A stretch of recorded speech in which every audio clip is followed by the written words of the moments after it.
வணக்கம் ஜெயஹிந்த். இன்றைக்கி நம்ம சேனலில் ஒரு மிக மிக முக்கியமான அப்டேட் பார்க்க போகிறோம். ஐஆர்ஐஎஸ் தேனா இது ஈரானோடைய ஒரு ஃப்ரிகேட் கிளாஸ் போர்க்கப்பல் இந்தியாவுடைய அழைப்பை ஏற்று விசாகப்பட்டினத்தில் மிலன் 2026 அந்த வார் எக்ஸசைஸில் பங்கேற்றுட்டு இது திரும்ப போகும்போது அமெரிக்காவுடைய ஒரு அட்டாக் சப்மரீனால் டார்பீடோ பயன்படுத்தி மூழ்கடிக்கப்படுது. 100க்கும் அதிகமான ஈரானிய வீரர்கள் கொல்லப்படுறாங்க. ஒரு 36 பேருக்கும் அதிகமான பேர் மீட்டெடுக்கப்பட்டு இப்போ அவங்க இலங்கையில் இருக்கிறாங்க. இதில் நம்ம காமனாக பார்க்கக்கூடிய கமெண்ட் என்ன அப்படின்னு பார்த்தீங்கன்னா, இது நம்ம இடத்துல நடந்திருக்குது, இந்திய கடற்படை என்ன பண்ணிட்டு இருந்தாங்க. ஃபர்ஸ்ட் கேள்வி, நம்மளை நம்பி வந்த கப்பலை நம்ம பாதுகாக்க முடியல, நாம் இந்த இடத்துல சோடை போயிட்டோம், இவ்வளோ பெரிய கடற்படை வச்சிருந்து என்ன யூஸு. செகண்ட் கேள்வி. மூணாவது, அமெரிக்கா இந்தியாவுடைய மிலிட்ரி பேஸை பயன்படுத்தி தான் இந்த கப்பலை தாக்கியிருக்கிறாங்க, நாம் ஈரானுக்கு எதிராக அமெரிக்காவோட கூட்டணியில் சேர்ந்துட்டோம். இது மூணாவது நரேட்டிவ். இப்போது இதை பற்றி ஏற்கனவே ஒரு வீடியோ பார்த்தோம். என்னென்னா, வழக்கம் போல் நம்ம இன்ஃபர்மேஷன் ப்ராட்காஸ்டிங் மினிஸ்ட்ரி மற்றும் எம்ஓடியோடைய இவங்க எல்லாருமே என்ன பண்ணாங்கன்னா 2 நாள் கழித்து இதுக்கு பதிலை கொடுத்துருந்தாங்க. இது அரசாங்கம் அப்போது இந்த மாதிரியான இதை ஒருத்தங்க எடுத்து போடும்போது உடனடியாக இதற்கான தெளிவை மக்கள்கிட்ட கொடுத்துருக்கணும். இப்போ இதில் என்ன நடந்திருக்கு அப்படின்றத நம்ம கொஞ்சம் டீட்டெயில் இதில் பார்ப்போம். முதல்ல ஐஆர்ஐஎஸ் தேனா, இது ஒரு ஈரானுடைய முடுகை கிளாஸ் ஃப்ரிகேட். அடுத்தது பார்த்தீங்க அப்படின்னா ஐஆர்ஐஎஸ் 11 ஈரானுடைய லேண்டிங் ஷிப். இது பார்த்தீங்க அப்படின்னா இப்போது நம்மளுடைய கொச்சியில் இருக்குது. இப்போ உள்ள இருக்கக்கூடிய உண்மையான செய்தி என்னன்னா, ஐஆர்ஐஎஸ் தேனா இந்த கப்பலுக்கு இந்தியா உங்களுக்கு ஏதாவது ஹெல்ப் வேணுமா, இப்போ போர் சூழ்நிலை இருக்குது, நீங்கள் வேணும்னா இங்கே இருங்கன்னு சொல்லி ஷெல்டர் அடைக்கலம் கொடுக்கறதா ஆஃபர் பண்ணியிருக்காங்க. பட் அவங்க இல்லைங்க நாங்கள் கிளம்புறோம் அப்படின்னு சொல்லிட்டு இந்திய கடற்பகுதியை விட்டு வெளில போகிறாங்க. ஸோ வைசாக்லேருந்து தெற்கு நோக்கி இலங்கையை நோக்கி போகிறாங்க. இதில் ஒரு கணிசமான பகுதி இந்தியாவுடைய கடல் எல்லை. இந்திய கடல் எல்லையில் வைசாகில் ஆரம்பித்து அந்தமான் வரைக்கும் இருக்குமான இந்திய போர்க்கப்பல்களுடைய மேற்பார்வையிலையும் பாதுகாப்புலையும் அந்த கப்பல் ஸ்மூத்தாக வெளியில் போகுது. அதன் பிறகு அது இலங்கையோடைய கடற்கரை பகுதிக்குள்ளே போகுது. அங்கேயும் அதுக்கு பிரச்சனை இல்லை. ஆனால் ஒரு டைமில் அந்த போர் போயிட்டு இருக்கக்கூடிய டைமில் அவங்க சென்ஸ் பண்ணிட்டு எங்களுக்கு இலங்கையில் அடைக்கலம் கொடுக்க முடியுமா அப்படின்னு சொல்லிட்டு கப்பலை நங்கூரம் விட்டுட்டு அவங்க வெயிட் பண்ணுறாங்க. இது ஒரு 12 மணி நேரம் இதற்கான டைம் ஆக, அதன் பிறகு அந்த வாயேஜ் அவங்க தொடர்ந்து இலங்கையை தெற்கு பகுதியிலேருந்து போய் பிறகு தென் மேற்கு பகுதி வழியாக, அதாவது இன்டர்நேஷ்னல் வாட்டர்ஸ்க்கு போகிறாங்க. இந்த இடத்துல தான் இந்த கப்பல் அப்படின்றது அமெரிக்காவுடைய ஒரு அட்டாக் சப்மரீனால் சுட்டு வீழ்த்தப்படுது. அந்த வீடியோஸை பற்றி ஏற்கனவே பார்த்தோம், ஒரு வீடியோவும் போட்டிருக்கோம். இப்போ இந்த அமெரிக்க கப்பல், இந்த கப்பல் எங்கேருந்து வருது அப்படின்னு பார்த்தீங்கன்னா டியாஜியோ கார்ஷியோவிலேருந்து. ஸோ அமெரிக்கா ஒரு அஃபென்சிவ் ஆப்ரேஷன் லான்ச் பண்ணும்போது கூடவே அவங்க டிஃபென்ஸையும் பார்த்துருக்காங்க. என்னன்னா, ஈரான் கிட்ட இருக்கக்கூடிய ஒரு 20லேருந்து 25 போர்க்கப்பல்கள் ஓரளவுக்கு நவீனமயமானவை. அதற்கு முன்னாடி இருக்கக்கூடிய சங்க் ஆஃப் த கப்பல்கள் பார்த்தீங்க அப்படின்னா 1960-75 விண்டேஜ் சோவியத்தோடது. இப்போ ஈரான் ஒரு சர்ப்ரைஸை அமெரிக்காவுக்கு கொடுக்கலாம். அது என்னன்னா, டியாஜியோ கார்ஷியோவில் இருக்கக்கூடிய அமெரிக்காவுடைய பேஸை தாக்குனாங்க அப்படின்னா அங்கே B-2 பாம்பர்ஸ் போன்ற மிகவும் எக்ஸ்பென்சிவான அமெரிக்கன் அசட்ஸ் அங்கே இருக்குது. அதை பேஸ் பண்ணி தான் இவங்க ஈரானில் தொடர்ந்து தாக்குதல் நடத்திக்கிட்டு இருக்காங்க. ஏன்னா இப்போ கத்தார்லேருந்து அமெரிக்கா விமானங்கள் டேக் ஆஃப் ஆகிறது கிடையாது, சவுதியிலையுமே பெரிய அளவு கிடையாது. இப்போ இந்த மாதிரியான தாக்குதல் நடத்தணும் அப்படின்ற போது டியாஜியோ கார்ஷியோவை யூஸ் பண்ணி ஆகணும். டியாஜியோ கார்ஷியோ எங்கே இருக்குது?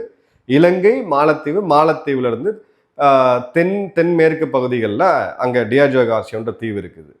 இப்போது இவங்களுடைய வார் கேம் என்ன அப்படின்னு பார்த்தீங்கன்னா, அமெரிக்கா என்ன பண்ணியிருக்காங்கன்னா, கல்ஃப் ஆஃப் ஒமானில் ஆரம்பித்து இங்கே அந்தமான் வரைக்கும் இருக்கக்கூடிய எல்லா கப்பல்களையும் அவங்க வேவு பார்த்துருக்காங்க, ஈரானுடைய கப்பல்கள் எங்கெங்கே இருக்குன்னு சொல்லிட்டு. ஸோ இவங்க திரும்ப போகிறேன் அப்படின்னு சொல்லிட்டு ஒருவேளை நம்மளுடைய டியாஜியோ கார்ஷியோவை தாக்கிட்டாங்க அப்படின்னா அது அமெரிக்காவுக்கு ஒரு பெரும் அவமானமாக போகும். ஸோ அவங்க பிளான் பண்ணி தான் அங்கே வெயிட் பண்ணி வந்திருக்காங்க. இது சர்வதேச கடலில் சுட்டு வீழ்த்தப்பட்டிருக்கு அப்படின்னு சொல்லி சம்மந்தப்பட்ட 2 பார்ட்டியுமே சொல்கிறாங்க. அமெரிக்காவும் சொல்லுது, ஈரானுடைய வெளியுறவுத்துறை அமைச்சரும் சொல்லாது. இப்போ இந்தியாவுடைய மெயின்லேண்ட்லேருந்து 814 கிலோமீட்டர் தள்ளி இருக்கக்கூடிய சர்வதேச கடல் பகுதியில் இருக்கக்கூடிய ஒரு கப்பலுக்கு இந்தியா பாதுகாப்பு அளிக்க முடியாது. அதுக்கான ரெஸ்பான்சிபிலிட்டியும் இந்தியா கிடையாது. இந்தியாவுடைய கடற்பகுதி மற்றும் இந்தியாவுடைய எக்ஸ்க்ளூசிவ் எக்கனாமிக் ஜோன், நம்ம கடற்கரையில் ஆரம்பித்து குறிப்பிட்ட பகுதி வரைக்கும் நம்மளுடைய பகுதி, அது இந்திய இறையாண்மைக்கு உட்பட்டது. அங்கேருந்து ஒரு 200 நாட்டிக்கல் மைல் இந்தியாவோட எக்ஸ்க்ளூசிவ் எக்கனாமிக் ஜோன்.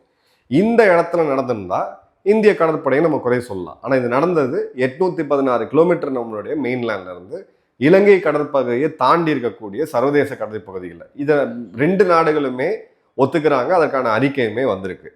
இப்போ இன்னொரு கப்பல் பார்த்தீங்கன்னா இன்னொரு போர்க்கப்பல் வந்து IRIS 11. இது வந்து ஒரு லேண்டிங் ஷிப்பு. இந்த லேண்டிங் ஷிப்பு இந்தியா கிட்ட அடைக்கலம் கேட்குறாங்க. எமர்ஜென்சியாக எங்களுக்கு வந்து ஒரு டெக்னிக்கல் ஃபால்ட் இருக்குன்னு சொல்லிட்டு இந்த கப்பலை பாதுகாப்பாக இந்திய கடற்படைக்கு சொந்தமான கொச்சின்ல நம்ம அடைக்கலம் கொடுக்குறோம். அதன் பிறகு பார்த்தீங்க அப்படின்னா இப்போ அப்படியே நம்ம சீக்வன்ஸ் ஆஃப் ஈவெண்ட் நம்ம பார்ப்போம். February 18 to 25 மிலன் எக்ஸசைஸ் நடக்குது. 25ஆம் தேதி நாம போயிருந்தோம். அதற்கான வீடியோ வெகு விரைவில் வரும். INS விக்ராந்த் பற்றி ஒரு எக்ஸ்க்ளூசிவ் வீடியோ வெளியில் வரும். இந்த இன்டர்நேஷனல் ஃப்ளீட் ரிவ்யூ மற்றும் மிலன் எக்ஸசைஸுக்கு இவங்க வராங்க. 28ஆம் தேதி பிப்ரவரி, அதாவது போர் ஆரம்பிக்கிற அன்னைக்கு காலையில் ஈரானோட IRIS 11 அப்படின்றத கப்பல் வந்து எங்களுக்கு டெக்னிக்கல் இஷ்யூ இருக்குது, எங்களுக்கு வந்து ஷெல்டர் வேணும்னு கேட்கும்போது இந்த கப்பலுக்கு கொச்சியில் நம்ம இருக்கக்கூடிய கொச்சியோட நேவல் பேஸில் அடைக்கலம் கொடுக்குறாங்க. அங்கே இருக்கக்கூடிய ஈரானுடைய படை வீரர்கள் மற்றும் அதிகாரிகளுக்கு அங்கே அகாமடேஷன், உணவு எல்லாமே வழங்கப்படுது. அவங்க கம்ஃபர்டபுளாக இருக்கிறாங்க. 1ஆம் தேதி மார்ச் காலையில் இந்த கப்பல் வந்து அங்கே டாக் ஆகுது. டாக் ஆகிட்டு அவங்களுடைய தேவையானதெல்லாம் நம்ம கொடுக்குறோம். ஏன்னா என்றைக்குமே நமக்கு ஒரு ஃப்ரெண்ட்லி இராணுவம் தான் அது. அடுத்தது பார்த்தீங்கன்னா 4ஆம் தேதி மார்ச் யூஎஸோடைய இந்த அட்டாக் சப்மரீன் IRIS தேனாவை மூழ்கி அடிக்கிறாங்க. இதன் பிறகு இலங்கை பக்கத்தில், ஏன்னா ஃபர்ஸ்ட் ரெஸ்பாண்டர் யாருன்னா, இப்போ எமர்ஜென்சி இருக்குன்னா நீங்கள் இப்போ கோயம்புத்தூரில் அவினாசி பக்கம் இருக்கிறீங்க அப்படின்னா அவினாசி பக்கத்தில் இருக்க ஆம்புலன்ஸ் தான் ஃபஸ்ட்டு வரும். கோவை மெடிக்கல் காலேஜில் ஹாஸ்பிட்டல் இருக்க ஆம்புலன்ஸும் வரும், ஆனால் அது கொஞ்சம் டைம் எடுக்கும். ஸோ ஃபஸ்ட்டு ரெஸ்பாண்டர் இலங்கை. இந்தியாவுடைய கப்பலும் அங்கே போயிருக்கு, இந்தியாவும் அந்த இடத்துல ரெஸ்கியூ மிஷனில் இருக்காங்க. பட் இலங்கையோட கடற்படை பக்கத்தில் இருந்ததுனால அவங்க போய் ஃபஸ்ட்டு ரெஸ்பாண்ட் பண்ணுறாங்க. இதே 4ஆம் தேதி மார்ச் ஈரானோடைய IRIS போர்க்கப்பல் அப்படின்றது கொச்சியில் சேஃபாக இருக்குது, 183 ஈரானிய வீரர்கள் மற்றும் அதிகாரிகளோட. அதன் பிறகு 4ஆம் தேதி மற்றும் 5ஆம் தேதி மார்ச் இந்தியா வந்து ஒரு long range maritime petrol aircraft ஒரு விமானத்தை அனுப்புகிறாங்க. ஏர்லி மார்னிங் 4ஆம் தேதி காலையில். இந்த விமானத்தில் லிஃப்ட் டிராப்ஸ் இருக்குது, ரெடியாக இருக்குது காப்பாற்றுறதுக்கு. கீழே கடலில் தெரிஞ்சாங்கன்னா காப்பாற்றுறதுக்கு ரெடியாக இருக்குது. இதில் 2 கடற்படையோட போர்க்கப்பல்கள் போகுது. ஒன்று INS தரங்கினி, இந்தியாவுடைய பயிற்சி போர்க்கப்பல். இன்னொன்று வந்து INS லக்ஷக், இது நம்மளுடைய சர்வே வெசல். இது 2மே கொச்சியில் இருந்ததுனால, மிக அருகில் இருந்ததுனால உடனடியாக அங்கே அனுப்பிச்சு வைக்கப்படுது.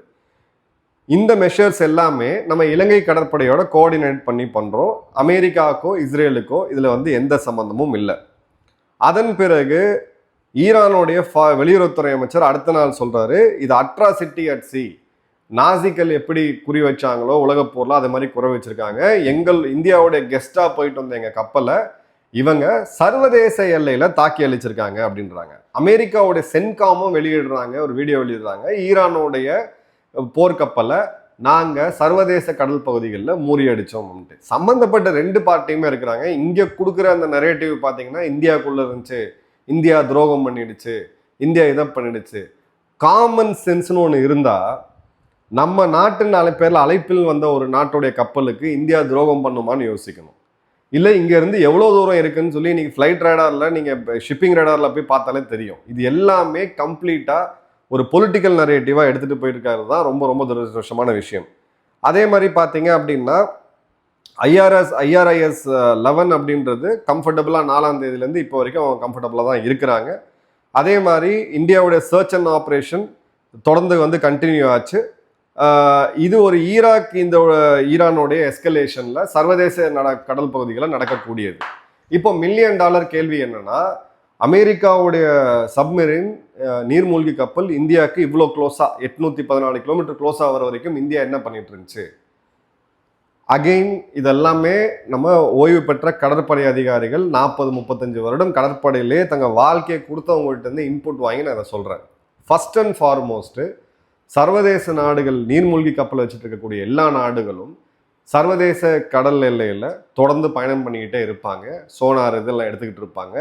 அதே மாதிரியான ஒரு சீனாவுடைய நீர்மூழ்கி கப்பல் இந்தியாவுக்கு கிட்ட வரக்கூடிய ஒரு சூழ்நிலையில இந்திய கடற்படை அதை கண்டுபிடிச்சு, ராஜா உங்களை நாங்கள் கண்டுபிடிச்சோன்னு சொல்லி அதுக்கு ஒரு சோனார் சிக்னலும் கொடுத்து அதன் பிறகு அதை துரத்திட்டு போனாங்க மலாக்கா ஸ்ட்ரெயிட் வரைக்கும்.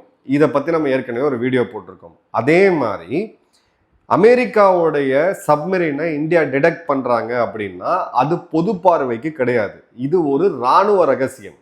அந்த சப்மரைனை நாங்கள் கண்டுபிடிச்சிட்டோம்னு இந்தியா சொன்னாங்கன்னா அமெரிக்காவுடைய கடற்படை அங்கே உஷாராவாங்க. இந்த மாதிரியான மானிட்டரிங் எல்லாமே கடற்படையோடைய உயர் தளபதிகளுக்கு மட்டும்தான் தெரியும். இது பொதுமக்கள் கன்செப்ஷனுக்கோ மீடியா கன்செப்ஷனுக்கோ கிடையாது.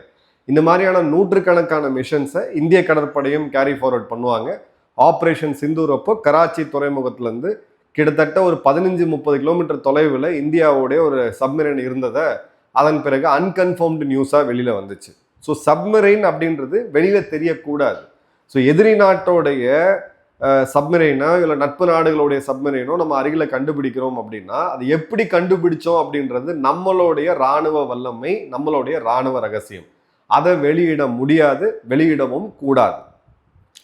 இப்போ கிளியர் கட்டா நமக்கு தெரியுது 3 போர்க்கப்பல்கள் வந்திருக்குது. இதுல 1 மூழ்கடிக்கப்பட்டிருக்கு. அதுக்கும் அடைக்கலம் வேணுமா நம்ம கேட்டோம். இல்லை அவங்க வாயேஜ் கண்டினியூ பண்றோன்னு சொன்னாங்க. 2வது போர்க்கப்பல் அவங்க இந்தியா கிட்ட அடைக்கலம் வேணும்னு கேட்டாங்க. அந்த கப்பல் இப்போ சேஃபா கொச்சியில் இருக்கு. 3வது ஒரு போர்க்கப்பலுக்கு இலங்கை இப்போ அடைக்கலம் கொடுத்து வச்சிருக்காங்க. இப்போ இந்த இடத்துல அமெரிக்கா என்ன சொல்றாங்கன்னா, காயம் பெற்று சிகிச்சையில் இருக்கக்கூடிய இந்த ஈரானுடைய கடற்படை வீரர்களை திரும்ப அனுப்பாதீங்க, அவங்கள எங்க கஸ்டடியில் விடுங்கன்னு சொல்லிட்டு இலங்கையும் அதுக்கு மறுக்கிறாங்க. அதே மாதிரி இந்தியா கிட்ட அந்த மாதிரியான கோரிக்கை வரல, வந்தாலும் இந்தியா ஏற்க போறது கிடையாது. எந்த இடத்துலையுமே இந்திய கடற்படை இந்த இடத்துல ஒரு செட்பேக்கை அனுபவிக்கல. நம்ம கொடுத்துருக்கக்கூடியது எல்லாமே ஃபேக்ட்ஸு.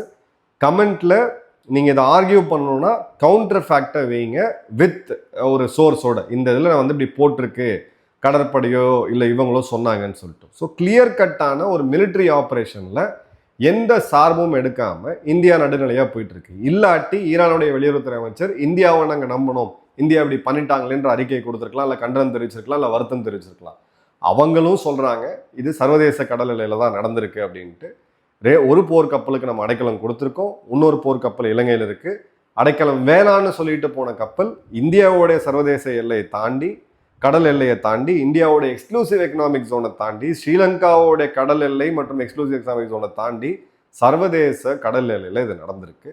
இதுக்கு நம்ம அமெரிக்கன் சப்மரீன் நம்ம கண்டுபிடிச்சோமா இல்லையா, இது இராணுவத்துக்கு கடற்படைக்கு மட்டுமே தெரிந்த ரகசியம். அது பொதுமக்களுக்கோ இங்கே இருக்கக்கூடிய சோ கால்டு ஊடகங்களுக்கோ தேவையற்ற ஒரு விஷயம். அதை சொல்லவும் மாட்டாங்க. உங்கள் கமெண்ட்ஸ் கமெண்ட் பாக்ஸில் போடுங்க. நன்றி, வணக்கம், ஜெய்.